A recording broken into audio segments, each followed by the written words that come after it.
Not only is the DC Universe filled with characters that are living, breathing heroes and villains, it's chock full of reanimated, resurrected, zombified, and generally undead characters. Here are the top 13 undead DC characters. Kicking off our list at lucky number 13 is the original iZombie from Vertigo. This charming creation from Mike Allred and Chris Robertson captured our hearts and imaginations, proving that zombies are people too. The mysterious phantom stranger takes our number 12. No one knows exactly where he comes from or even what his real name is, but if there's a crisis, you can be sure the stranger will be there. Oh, and he's omniscient, so he already knows you cried during the Bachelor finale. Number 11 is Frankenstein. This agent of shade is way more than a grunting beast. He's a highly intelligent, sword-wielding badass. Whether he's hanging with the Justice League Dark or battling Brainiac in deep space, Frankenstein is undeniably one of the most iconic undead monsters in history. Kid Eternity first appeared way back in the 1940s. In a cosmic error, Kid Eternity was killed by a U-boat torpedo 75 years too early. To make up for his untimely death, the kid was sent back to Earth with the power to summon spirits from the afterlife to fight for him.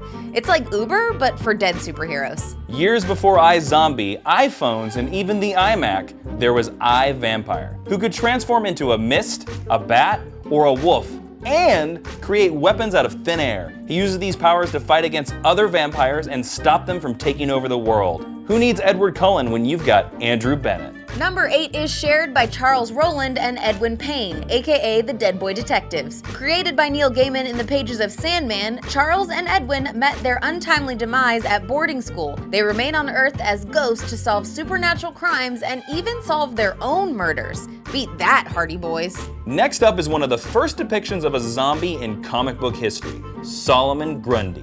He may be named after a nursery rhyme, but he's been fighting Green Lantern, Batman, and Superman since 1944. Occasionally he gets destroyed, but he always comes back. The second vampire on our list is Skinner Sweet from Scott Snyder's American Vampire. An outlaw in the Wild West, Skinner is infected by a strain of vampirism that allows him to sunbathe all he wants, with gold rather than silver as his only weakness. A suave James Dean type, Skinner Sweet is a desperado with a heart of gold, or silver. You do not want to mess with the wrath of God. The Spectre, our number 5, can do anything to you if he finds you guilty of your sins. From making it rain bullets on someone trying to kill an innocent person, to destroying an entire country in the midst of a civil war. That's some Old Testament shit right there. DC's Blackest Night crossover event produced our next undead character. After Black Hand committed suicide, he was revived with the power of the Black Ring and became the first Black Lantern. Then he brought back every dead DC character as a zombie. And you think your family reunions are bad. Our number 3, ripped from the pages of Preacher, is the Saint of Killers, the patron saint of murderers and assassination. A bloodthirsty soldier and bounty hunter from the Old West, he causes hell to literally freeze over when he dies. So he's sent back to Earth as the Angel of Death. He makes Dirty Harry look like a cuddly teddy bear.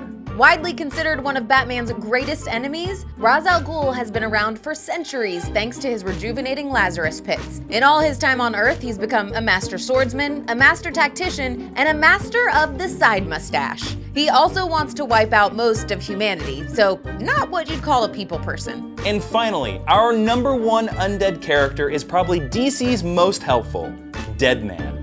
In his pre-Deadman life, Boston Brand was a self-centered trapeze artist, but in the afterlife, he found his true calling as the guardian angel of the DC multiverse. This charming ghost has teamed up with everyone from Batman and Green Arrow to Constantine and Swamp Thing. I guess you could say dying was the best thing that's ever happened to him.